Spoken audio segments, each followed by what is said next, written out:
Hey VC, it's Eric. I am back with a update and a Farley's Retro Fan Cave contest entry. And we'll start with, what have I got lined up first? We'll start with the entry first. All right, so Farley put out there a couple questions. Your walk-up music, if you were in the WWF or in the UCF or whatever it is now. Um, Not really much of a fighter. Lost a bunch of fistfights in elementary school. Uh, like to think you can hold your own these days, but who knows? So first thing I thought was wrestling. So I pulled out my Carbon 14, which was a punk wrestling magazine back in the day. South Philly Street Fight 7-inch. This has got Lime Cell, Serial Killers, The Bad Vibes, and the Cosmic Commanders Intergalactic Rockstra. But that's not really what I'm thinking. So then I went, hey, I'm kind of a horror punk spooky kind of guy. How about some Screaming Lord Such? Classic 60s pop. This has got All Black and Harry and Jack the Ripper, which would have been my pick. But then I thought, nah, that's not really great either. Flaming Sideburns, World Domination. Come on, it says World Domination, but they're a little too much Little Richard. I think the name says it all. These guys are high energy rock and soul from Helsinki, Finland. Definitely check them out if you haven't heard them. So I had to settle with something obscure, something with a gimmick, something kind of hometowny. And I know that Corey recently picked up that Radio Birdman LP because I talked about him. Before Radio Birdman, there was TV Jones featuring Dennis Tech and the song Eskimo Pies. I figured at the very least people might throw Eskimo Pies at me, and I'd be okay with that. All right, so the next thing was Song Play at My Funeral. I actually have a list. It's got stuff on there like Driving and Crying and Warren Zevon and the Pogues, because I watch The Wire and stuff. But not to sound like a broken record. And I've known this probably since I was 15. The song I want played at my funeral more than any other. It's from the Dude soundtrack, which I don't have my copy handy, but the song is by Legal Weapon and it's called Time Forgot You, and it's my favorite song of all time. It's a little bit country, it's a little bit punk rock, it's dark, it's hopeful, it's everything I care about. So, that would be the song at my funeral. Story of my life? Well, it's not Marty Robbins' story of my life. It's definitely not Social Distortion's story of my life. So it's got to be the most sage advice I ever heard from Mike Watt.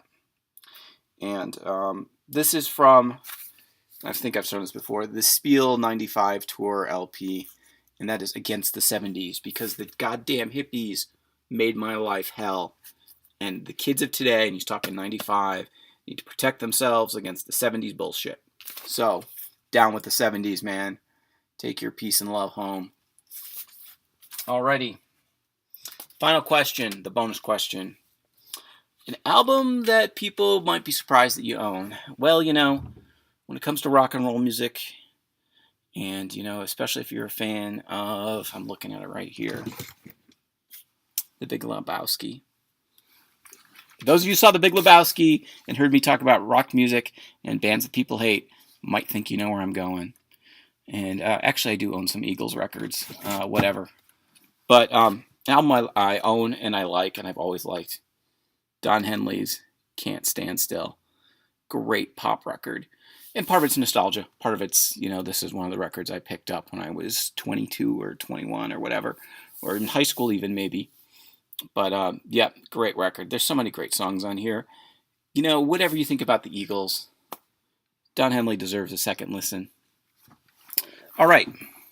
So, there are the entries for Farley's Retro Fan Cave.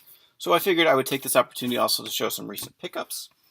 And let me do the shuffle here. Yeah, because I know this is great. Let's get the record store day thing out of the way. I don't believe I showed this before. First of all, can I just send a shout out to my local record store, Ann Arbor Underground Sounds. Matt, the owner, has been a friend of mine for years and years and years. This is his third store that I've shopped at and fourth location. And there was only one thing. And once again, I got to thank Corey for pimping this and making me aware of it that I actually wanted, and that's the Music Machine's Talk record. I might have talked about this already. I've forgotten already. It's been a busy couple of weeks. At any rate, Talk, the Music Machine, definitely worth checking out. So if you don't know the Music Machine, one of the great 60s garage bands. And I got to minimize something on my screen. Doing the one take deal like David Michael does. Alright, so there's that. I was out of town over the weekend. I went to Pennsylvania near Pittsburgh for this horror movie thing. It happens twice a year. It's called Monsterama in Vandergrift, Pennsylvania. They show 2 nights of horror films. I saw stuff like Texas Chainsaw Massacre and Child's Play. Trick or Treat for those of you who are 80s heavy metal horror fans. But one of the things they have in that area, actually right by the Monroeville Mall where they filmed Dawn of the Dead, is a half-price books. And I picked up a couple things. First off, I got Miranda Lambert's Crazy Ex-Girlfriend. I got this for a really good price. It's still sealed, have not opened it. But, I really like her newest record, and I like what I've heard from the past records, but I didn't actually own too many of them. So that one was a score. Also picked up Fred Eaglesmith, who is a kind of country folk guy out of Canada. I really dig his stuff, and Miranda Lambert actually covered one of the songs on this album called Time to Get a Gun. Razor and Tie, great stuff.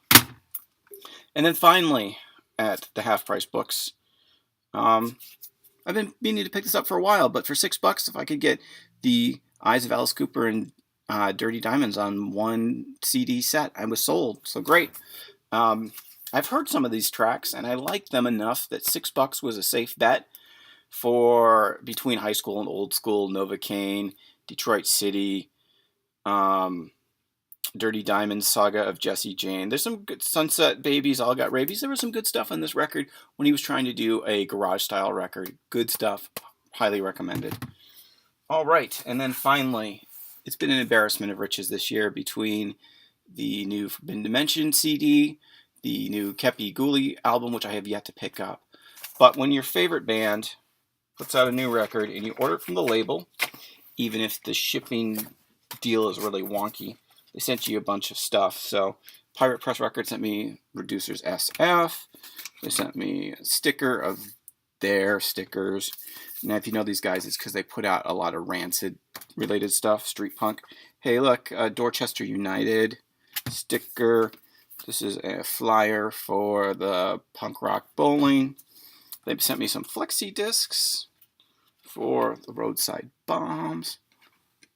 That's kind of cool. I haven't really looked through much of this stuff. I ordered 2 copies, one for me, one for my brother, and he already grabbed his out of here, so I know about these. And then that's kind of a cool flexi. And this is a cool flexi that I wasn't expecting because what I ordered was Cocksparrow's new record, Forever.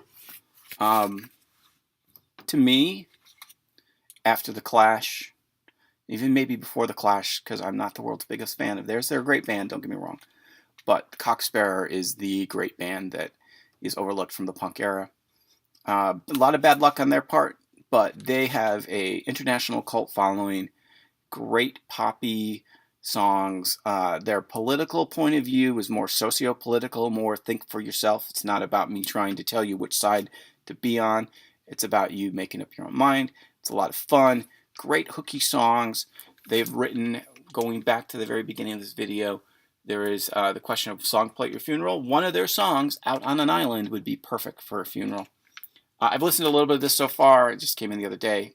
Really great stuff. Highly recommend checking out Cocksparrow.